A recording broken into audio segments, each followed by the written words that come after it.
बिस्मिल्लाहिर्रहमानिर्रहीम। अस्सलाम वालेकुम students, welcome back to my YouTube channel.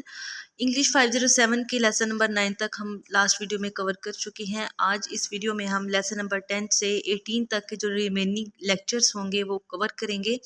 अगर आप लोगों ने वो वीडियो नहीं देखी है तो जाके जल्दी से उसको देख लें। लिंक जो है वो डिस्क्रिप्शन से मिल जाएगा या फिर आप जो है उसको इस मेरे चैनल पर भी सर्च कर सकते हैं। ठीक है, तो स्टार्ट करते हैं। लेसन नंबर 10 है दी द कॉन्सोनेंट ऑफ इंग्लिश। ठीक है, लास्ट लेसन में हमने जो है वो बात की थी फॉर्मिक एंड फोनेटिक ट्रांसक्रिप्शन के बारे में, और आज जो है वो हम बात करेंगे कॉन्सोनेंट ऑफ इंग्लिश के बारे में। ठीक है, यहाँ पे सबसे पहले तो आप लोगों को पता है कि 24 कॉन्सोनेंट्स हैं। अच्छा, अब ये वाला जो टेबल है ना, ये वाला टेबल मोस्ट इम्पोर्टेंट टेबल है आपके मिड टर्म के एग्ज़ाम्स के लिए, या फिर आप अपने जो है एमसीक्यूज़ की अगर बात करें तो अभी आप लोगों ने जो है वो पेपर अपना जो असाइनमेंट सॉल्यूशन जो है वो फिल किया है। असाइनमेंट आप लोगों ने किया और आप लोगों को अंदाज़ा हो गया होगा कि ये कितने इम्पोर्टेंट है। इसमें से आपके काफ़ी सारे एमसीक्यूज़ जो हैं वो इसी में से आएंगे, तो आप लोगों ने इस वाले टेबल को अच्छे से याद रखना है। कौन सी टर्म जो है वो किस वाले में आ रही है, ठीक है, लिबियो प्लोसिव है या कौन सा है, तो ये वाली चीज़ें जो है ना वो आपने अच्छे से याद कर लेनी। ठीक है, यानी अगर आप इसको इस वाले टेबल को और एक 7 वाले चैप्टर में जो टेबल है इसको अच्छे से याद कर लेते हैं तो आपके 20 to 30 एमसीक्यूज़ जो है ना वो 20 to 30% जो है वो इसी में से हो जाएगा, क्योंकि आपके जो एमसीक्यूज़ हैं ना काफ़ी सारे इसी में से बनेंगे। तो यहाँ पे देखें जी, सबसे पहले है स्टॉप कॉन्सोनेंट्स। स्टॉप कॉन्सोनेंट्स क्या होते हैं? Stop is often used as if synonym with plosive. जब हम स्टॉप जो है वो हम तब यूज़ करते हैं, मैं आप लोगों को जो है ना वो अपनी वर्डिंग में बता देती हूँ। स्टॉप बेसिकली होता क्या है? ऐसे वर्ड्स जिसको हम थोड़ा सा झटका दे के पढ़ते हैं। फॉर एग्जांपल पी, अगर हम इसको जो है प्रोनाउंस करते हैं तो इसकी साउंड जो है वो प से निकलती है। ठीक है, ट क ब इस तरह से, तो ये एक स्टॉप हो जाता है, एक चीज़ जो है वो रुक जाती है। इसको हम कहते हैं स्टॉप कॉन्सोनेंट्स, जिसके ऊपर हमारी आवाज़ इस तरह से लगती है कि आवाज़ रुक गई है। ठीक है, उसके बाद ग्लोटल स्टॉप भी होता है, जिसकी जो है वो कुछ जो है ना इस तरह क्वेश्चन मार्क की तरह इसकी शेप होती है। तो ये भी जो है ना ये बीटन में फाउंड किया जाता है। फॉर एग्जांपल यहाँ पे देखिए उनको ट्रांसक्रिप्ट किया हुआ है बीटन को, तो यहाँ पे कुछ इस तरह से बीटन जो है वो हमें देखने को मिलता है। ठीक हो गया। तो यहाँ पे नेक्स्ट है जी फ्रीकेटिव। फ्रीकेटिव क्या होता है कि जब हम दो साउंड जो है ना वो मिल के दो आर्टिकुलेटर्स के साथ मिलके जब हमारे क्लोज होती हैं। For example, it refers to a sound made with two articulators coming so close to each other that the air moving between them produce audible friction. जब हमारे पास जो है वो दो आर्टिकुलेटर्स जो हैं वो पास मिलते हैं और इतने क्लोज होते हैं कि एयर जो मूव कर रही है वो उनके दरमियान में एक फ्रिक्शन बना देती है। ठीक है, उसको हम उससे बनने वाली जो आवाज़ होती है उसको हम कहते हैं फ्रीकेटिव। जैसे एच अगर आप प्रोनाउंस करते हैं, वी प्रोनाउंस करते हैं, तो हमारे पास दो आर्टिकुलेटर्स हैं। जो अगर हम वी की बात करें तो इसमें डाउन जो लिप्स हैं और अपर टीथ हैं, तो ये जो दोनों हम इसको प्रोनाउंस करते हैं तो ये हमारे पास एक फ्रिक्शन जो है ना वो बनाती है। ठीक है, अगर आप वी प्रोनाउंस करके देखें तो आप लोगों को इस चीज़ की समझ आ जाएगी। उसके बाद वॉइसलेस वेलर फ्रिकेटिव जो है ना वो उर्दू में एक्स जो है होता है, परसों एंड सिंधी में भी होते हैं। वॉइसलेस जो फ्रेंगल फ्रिकेटिव है एच, ठीक है, एच इन अरेबिक, तो ये कुछ इस तरह से जो है वो नज़र आता है। तो ये आप लोगों ने याद रखना है कि ये अरेबिक में इस तरह से जो है ना वो फ्रिकेटिव होते हैं। ठीक है, कुछ कॉमन जो फ्रिकेटिव हैं वो कुछ इस तरह से नज़र आते हैं, जिसमें F V S G theta और ये कुछ साइंस हैं। ठीक है, एच है, तो ये जो है ना ये सारे आप लोगों ने करने हैं, ये कॉमन है। ठीक है, और इसके बाद है जी एफ्रिकेट्स। एफ्रिकेट्स क्या होता है? An affricate sound is a type of consonant which is made of a plosive followed by a fricative with the same place of articulation.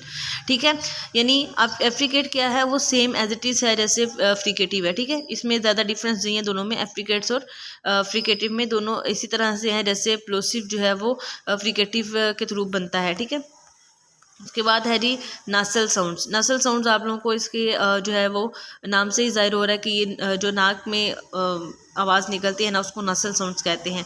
For example अगर आप एम की बात करें, एन की बात करें तो उसमें नसल साउंड यूज़ होती है। उसके बाद है जी approximants, the consonant which make very little obstruction to the air flow are called approximants. अब जो कॉन्सोनेंट्स बहुत कम जो है वो रुकावट बनाते हैं एयर फ्लो पे, उसको हम कहते हैं अप्रोक्सीमेंट्स, ठीक है। यानी बहुत कम जो है ना वो रुकावट होती है एयर की, उसको हम कहते हैं जी approximant. These have traditionally been divided into two main groups, इनके दो मेजर ग्रुप्स होते हैं। एक है सेमी वोवल्स, ठीक है, जिसमें डब्ल्यू, वेट और जे की अगर हम इन यट देखें तो ये एग्जांपल्स उन्होंने यहाँ पे बताई हुई हैं। और हमारे पास सेकंड जो है वो आती है जी लिक्विड, ठीक है, एंड लिक्विड साउंड। ये दो चीज़ें जो हैं ये सेमी वोवल्स और लिक्विड जो है ये अप्रोक्सीमेंट्स की टू मेन ग्रुप्स हैं। ठीक हो गया। यहाँ पे कुछ अप्रोक्सीमेंट साउंड्स दी गई हैं 4, तो आप लोगों ने इसको अच्छे से जो है वो देख लेना है। ठीक हो गया। उसके बाद है जी हमारे पास चैप्टर नंबर 11। चैप्टर नंबर 11 में कुछ ओवरलैपिंग जेस्चर्स उन्होंने यहाँ पे बताए हुए हैं। जैसे फॉर एग्जांपल होता है कि हम ये 3 वर्ड्स को मिला के जब पढ़ते हैं तो हमारे पास आवाज़ जो है वो कुछ और निकलती है। फॉर एग्जांपल अगर हम बात करें, यहाँ पे उन्होंने कुछ एग्जांपल्स दी हुई हैं।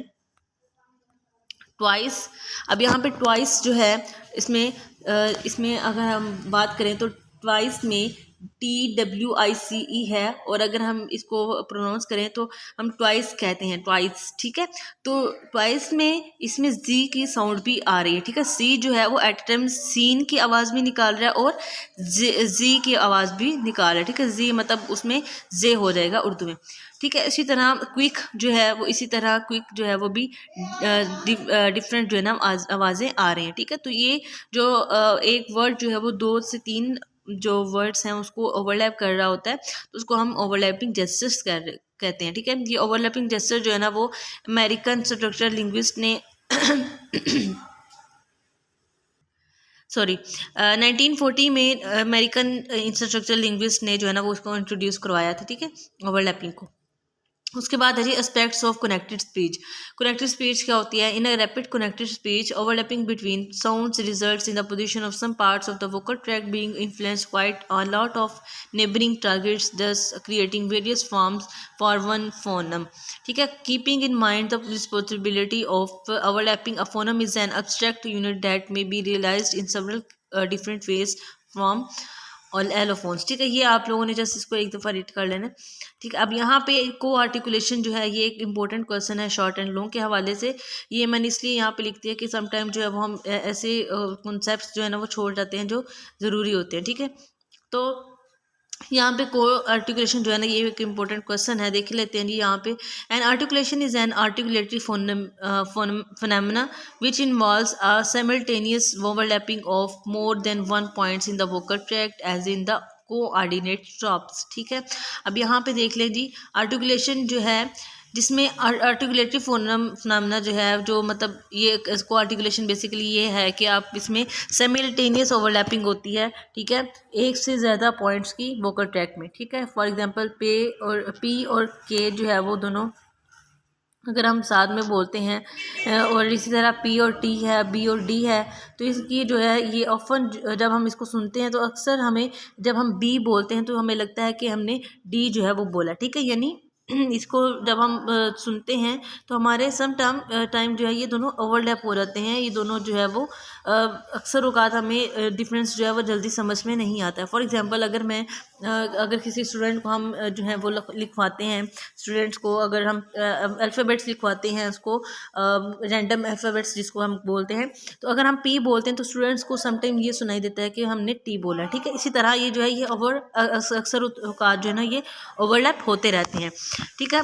उसके बाद है जी यहाँ पे इंग्लिश कॉन्सोनेंट एलोफोन्स। अब यहाँ पे कुछ रूल्स हैं जो आप लोगों ने याद रखने हैं, ये आप लोग एक दफ़ा पढ़ लीजिएगा, आसान है, आप लोग इसको देख लें और अपनी वर्डिंग में इसको याद रख लें, ठीक है। ये भी एक्सप्लेनेशन है उन रूल्स की जो ऊपर बयान किए गए हैं, ठीक है। अगर आप ये वाले करते हैं ये भी ठीक है, और अगर आप लोग ये वाले करते हैं तो भी ठीक है, दोनों तकरीबन एक ही चीज़ है, जस्ट इसमें एक्सप्लेनेशन दी हुई है और उसमें वर्ड्स बताए गए हैं।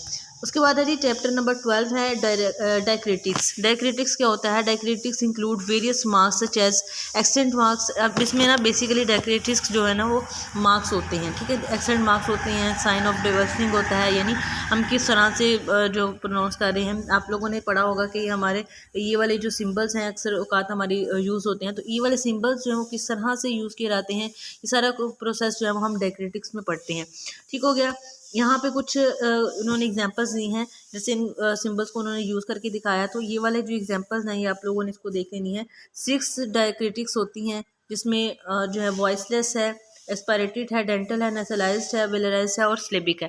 ठीक है, तो ये आप लोगों ने अच्छे से इसको देख लेना है। ये कौन कौन से जो है ना इसके सिंबल्स कौन से हैं, ये आपके एमसीक्यूज में भी पूछा जा सकता है और शॉर्ट क्वेश्चन में पूछा जा सकता है कि डायक्रिटिक्स में नोट लिखें या उसके 6 जो डायक्रिटिक्स हैं उसको बयान करें, या फिर लॉन्ग क्वेश्चन में भी इसको पूछा जा सकता है। उसके बाद है जी aspiration. Aspiration is a puff of noise made when a consonantal constriction is released and air is allowed to escape relatively freely.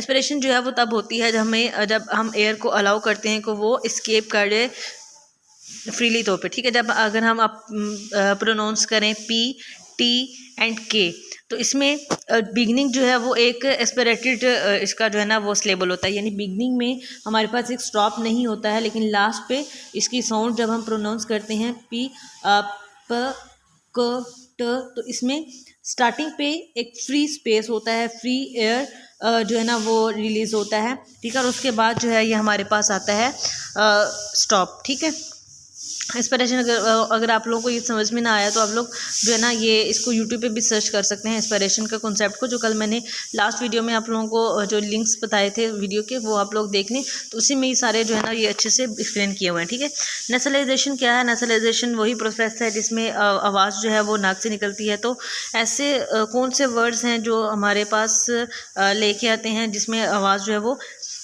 नाक से निकलती है। ठीक है, जैसे मैट, हैंड अगर हम इसको प्रोनाउंस करें तो हमारे पास लास्ट पे जो है वो नसल साउंड आ रही है। ठीक है, उसके बाद इसी तरह मैन है तो मैन में ए जो है ये नसल साउंड प्रोड्यूस कर रहा है। ठीक है, इसी तरह वेलराइजेशन है। वेलराइजेशन क्या होता है? इनको articulation. Velarisation is a process where by a constriction in the vocal tract is added to the primary constriction which given a consonant its place of articulation. More specifically velarization is an example of secondary articulation.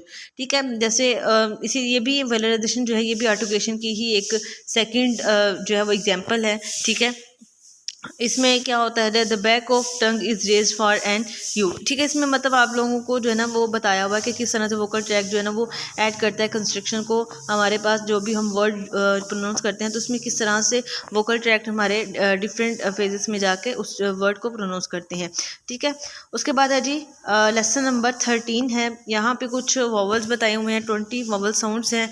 ठीक है, और 24 जो है वो हमारे पास consonant sounds हैं। इस तरह टोटल हमारे पास 44 जो है ना वो इंग्लिश साउंड्स बनती हैं। ठीक है, यहाँ पे वॉवल्स क्वालिटी है। Quality is a term use in auditory phonetic and phonology to refer to the characteristic resonance और timbre of a sound which is the result of the range of frequencies consisting the sounds identity. अब अच्छा यहाँ पे क्या होता है verbal quality में कि हमारे पास फ्रीक्वेंसीज जो है ना वो देखी जाती हैं कि कौन सी जो कौन सा वर्ड है वो कौन सी फ्रीक्वेंसी से बोला जा रहा है। ठीक है, यानी कुछ वर्ड्स प्रोनाउंसिएशन जो है ना इसमें हमारे पास आ जाती है कि कुछ लोग होते हैं उनकी जो प्रोनाउंसिएशन है वो थोड़ी सी मतलब इस लिहाज से ख़राब होती है कि उनको कुछ अल्फ़ाबेट्स जो हैं वो सही से प्रोनाउंस करने नहीं आते हैं। ठीक है, तो ये फ्रीक्वेंसी का जो मतलब रेंज है उसके रिजल्ट्स वगैरह को देखने के लिए हम जो वोवल क्वालिटी की स्टडी करते हैं बेसिकली इसमें यही होता है कि हम फ्रीक्वेंसीज वगैरह को देखते हैं। ठीक है, बाकी आप लोगों को जो मैंने हाईलाइट करके दिया आप लोग इसको पढ़ लें तो आप लोगों को ये कॉन्सेप्ट जो है वो क्लियर हो जाएगा। उसके बाद है जी auditory vowel space. Vowel sounds are tricky to be described phonetically accurately because they are points or other areas within a continuous space. A language has a certain finite number of contrasting vowels each of which may be represented with a discrete alphabetic symbol but phonetically each will correspond to a range of typical values। अच्छा, यहाँ पे क्या कहा जा रहा है जी, हमारे पास जो कुछ वॉवल्स होती हैं वो थोड़े से ट्रिकी होते हैं कि उनको फोनेटिकली जो है वो हम डिस्क्राइब करें। For example A E I O U की अगर हम बात करें तो ये जो है ना थोड़े से ट्रिकी होते हैं, इनको अच्छे से एक्सप्लेन करना फोनेटिकली जो है ना, इनकी प्रोनाउंसिएशन वगैरह को जो है ना वो हम एक्सप्लेन करें। तो इन जो वॉवल्स हैं उनको अच्छे से एक्सप्लेन करने के लिए हम यहाँ पे यूज़ करते हैं ऑडिटरी वॉवल स्पेस का कॉन्सेप्ट। ठीक हो गया।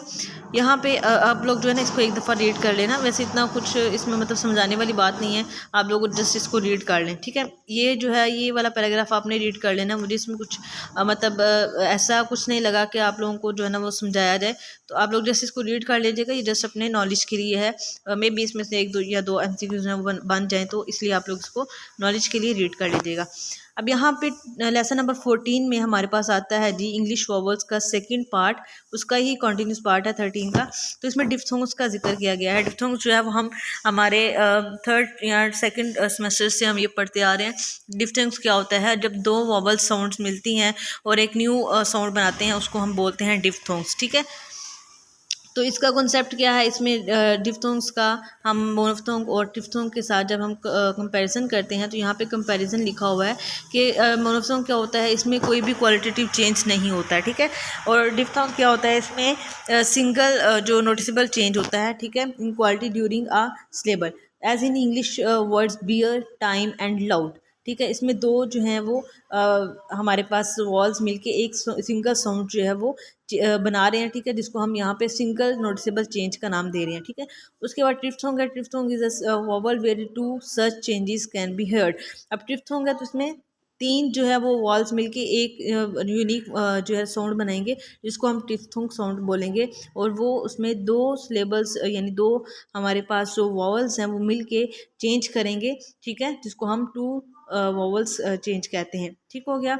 यहाँ पे रोटिक वॉवल्स है, अगर आप लोगों को याद हो तो हमारे पास एक MCQs में आर वाला जो है ये फोनम भी आया था। ठीक है, आर फोनम जो है वो किस में रेफर किया जाता है, तो रोटिक वॉवल्स में किया जाता है, या इस तरह से था कि रोटिक वॉवल्स में कौन सा सिंबल जो है वो जो है ना उसको हाईलाइट किया जाता है, तो आर जो है इस तरह से कुछ इसका कॉन्सेप्ट था। ठीक है, उसके बाद है जी यहाँ पे अनस्ट्रेस लेबल्स। स्ट्रेस लेबल्स कौन से होते हैं, जिसके ऊपर हम थोड़ा सा जोर लगा के जो है ना उसको वर्ड्स प्रोनाउंस करते हैं। फॉर एग्जांपल जिसमें थोड़ा सा दबाव आ जाता है, लेकिन अनस्ट्रेस लेबल्स वो होंगे जिसमें कोई भी दबाव नहीं आता है। ठीक है, जैसे ई है तो इसमें कोई भी दबाव नहीं है, ना ही कोई हमारा जो है वो टंग जो है वो दबाव है, या फिर हमारा जो लिप जो है ना वो स्ट्रेस है वो कुछ भी नहीं है इसमें। ठीक है, तो आप लोग इस पैराग्राफ को अच्छे से रीड कर लीजिएगा, आप लोगों को इंशाल्लाह इसका कॉन्सेप्ट जो है वो क्लियर हो जाएगा। नेक्स्ट है हमारे पास जी टॉपिक नंबर लेसन नंबर 15 और टॉपिक 77 है टेंस एंड लेग्स वॉवल्स। ये इंपॉर्टेंट क्वेश्चन है, ये अभी कुछ लास्ट जो हमारे पेपर्स हुए हैं उसका मैंने जब एनालिसिस किया तो मुझे कुछ क्वेश्चंस जो है ना वो बार बार रिपीटेड दिखे हैं, जिसके आगे मैंने इंपॉर्टेंट क्वेश्चन लिख दिया है। ठीक है, और ऐसा नहीं है कि मैंने हर एक के साथ मैंने मेंशन नहीं किया हुआ, लेकिन मैंने बताए हैं कि ये वाले क्वेश्चन जो है ना इंपॉर्टेंट है, तो आप लोग उसको देख लीजिएगा। ठीक है, तो लेग्स जो है वो क्या होता है, tense and lax are the labels of strong and weak given to vowels on the basis of their behaviour. यानी अब जो वॉवल्स हैं वो किस तरह से प्रोनाउंस किए जाते हैं उसके हिसाब से हम जो है वो स्ट्रॉन्ग एंड वीक को रेफर करने के लिए टेंस एंड लेग्स जो वॉवल्स हैं उसका नाम देते हैं। ठीक है, लेग्स वॉवल्स जो है ना उसको हम कहते हैं कि the lax vowel is said to be the one produced with relatively like articulated energy. Since there is no established standard for measuring articulated energy, this concept only has meaning if it is used in relation to some other sounds that are articulated with a comparatively greater amount of energy. अच्छा जी, अब यहाँ पे इन्होंने कहा है जी कि कोई भी हमारे पास एक मेजरिंग टूल नहीं है कि हम किसी भी वर्ड को जो आर्टिकुलेट किया जा रहा है या कोई भी जो हम वर्ड प्रोनाउंस कर रहे हैं तो उसकी एनर्जी को हम कैलकुलेट कर सकें, मेजर कर सकें। तो ऐसा हमारे पास कोई भी जो टूल है वो नहीं है।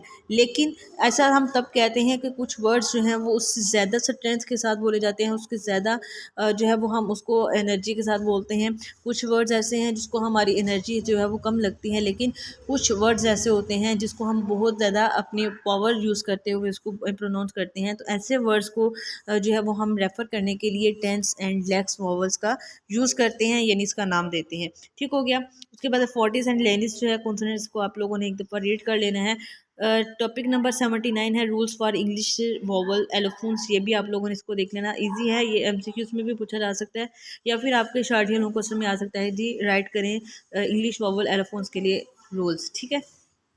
उसके बाद है जी टॉपिक लेसन नंबर 16 और टॉपिक नंबर 80, जिसमें इंग्लिश वर्ड्स एंड सेंटेंसेस के बारे में बात की गई है। यहाँ पे जो मैंने चीज़ें हाईलाइट की हैं ये आप लोगों ने जो है ना वो एमसीक्यूज के हवाले से कर लेनी है। वर्ड्स इन कनेक्टेड स्पीच क्या होते हैं ये आप लोग इसको देख लीजिएगा एक दफ़ा। स्ट्रेस जो है ये हमारे पास आ गया कि फोर्स डिग्री की जो sorry force of degree of force, ठीक है। तो इसको हम कहते हैं स्ट्रेस, यानी कि किस तरह से कौन से वर्ड जो हम किस तरह लाउडर जो है वो हम बोल रहे हैं, किस वर्ड्स को हम किस तरह से प्रोनाउंस कर रहे हैं। तो ये सारा जो है ना स्ट्रेस है, ये आप लोगों ने याद रखना है, ये इंपॉर्टेंट है स्ट्रेस वाला टॉपिक, ठीक है। डिग्रीज ऑफ स्ट्रेस क्या है यहाँ पे मैंने जो है ना वो हाईलाइट कर दी हैं। 4 सच डिग्रीज आर यूजुअली डिस्टिंग्विश। 4 जो है ना वो डिग्रीज है इसकी इसकी क्या नाम है इसका स्ट्रेस के, ठीक है। प्राइमरी, सेकेंडरी, टेरिटरी और वीक, ये 4 जो है ये इसकी डिग्रीज हैं, ये आप लोगों ने याद रखनी है। एमसीक्यूज में भी पूछी जा सकती हैं या फिर आपके शॉर्ट क्वेश्चन में पूछी जा सकती हैं। उसके बाद स्ट्रेस की एक्सप्लेनेशन यहाँ पे दी गई है, जिसको आप लोगों ने एक दफ़ा रीड कर लेना है। मैंने जो चीज़ें मुझे इंपॉर्टेंट लगी वो मैंने हाईलाइट कर दी हैं। आप लोग इस दफ़ा इसको पढ़ेंगे तो आपको अच्छे से समझ आ जाएगा। लेसन नंबर 17 है हमारे पास सेंटेंस रिदम।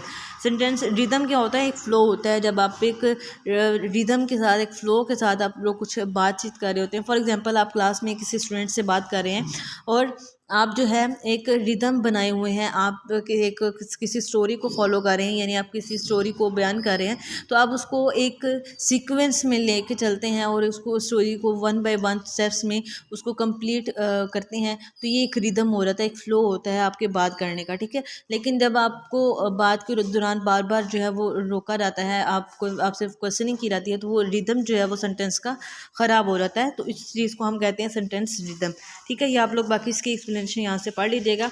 इंटोनेशन क्या होता है? Intonation refers simply to the variation in the pitch of a speaker's voice. अब यहाँ पे स्पीकर्स की जो वॉइस है उसके अंदर जो उसकी पिच में वेरिएशन है, यानी वेरिएशन यानी ऊंच नीच जो है, उसको हम बोलते हैं इंटोनेशन। फॉर एग्जांपल कुछ वर्ड्स ऐसे होते हैं जिसको हम थोड़ा सा ऊंची आवाज़ में बयान करते हैं और कुछ वर्ड्स ऐसे होते हैं जिसको हम थोड़ा सा धीमी आवाज़ में कहते हैं, ठीक है। तो उसमें हमारे स्पीकर्स की जो वॉइस है वो ऊपर नीचे होती है।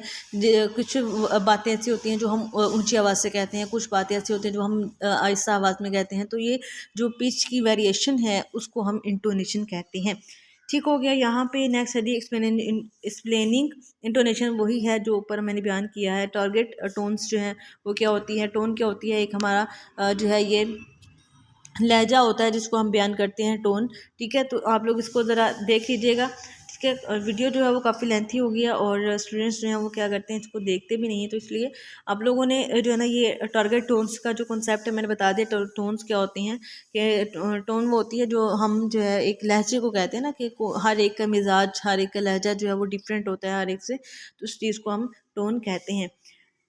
यहाँ पे आपका जो है वो लेसन कंप्लीट होते हैं। लेसन नंबर 18 पे लास्ट लेसन है हमारा एयर स्ट्रीम मैकेनिज़म्स का, ठीक है।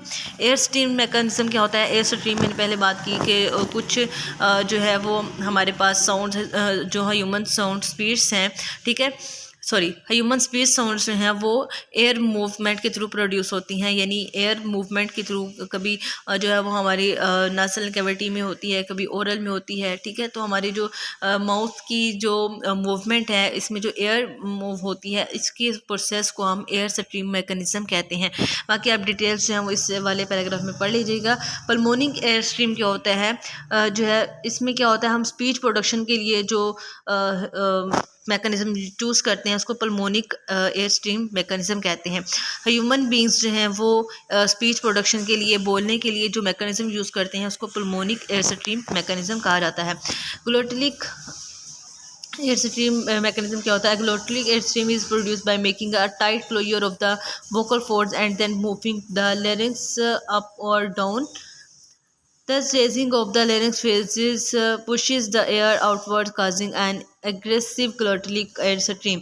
ठीक है, इसमें क्या होता है कि आपको जो है वो एक कंप्लीट क्लोजर होता है, आप बिल्कुल एक कुछ वर्ड्स होते हैं जो आप लोग बिल्कुल मतलब उसको बहुत ज़्यादा स्ट्रिक्टली जो है वो प्रोनाउंस करते हैं, तो उसको हम ग्लोटलिक एयर स्ट्रीम मैकेनिज्म कहते हैं। जिसके बाद क्या होता है कि हम उसको एक दफ़ा से मुकम्मल तौर पे अपने वोकल फोर्स करते हैं। ठीक है, उसके बाद जो है वो हम अपने जो है अप एंड डाउन जो है उसको करते हैं, यानी अपने लेरिंग्स को जो है वो हम रेज करते हैं। ठीक है, एयर टू एयर के मतलब एयर के उसके मतलब एयर के उतार चढ़ाव के मतलब मुताबिक। ठीक है, फॉर एग्जांपल आप ये कह सकते हैं आसान लफ्ज़ों में कि आपका जो हवा का उतार चढ़ाव है उसके मुताबिक जो वर्ड्स आप लोग बोलते हैं, वोकल फोर्स को आप लोग टाइट क्लोजर दे के यानी बिल्कुल भी बंद करके, तो उसका जो मैकेनिज़्म है उसको हम ग्लोटलिक एयर स्ट्रीम कहते हैं। ठीक है, उसके बाद है जी यहाँ पे हमारे पास ग्लोटलाइजेशन का प्रोसेस, आप लोग इसको एक दफ़ा से रीड कर लें तो आपको समझ में आ जाएगा। उसके बाद है जी हमारे पास वेलरिक्स एयर स्ट्रीम मैकेनिज़्म।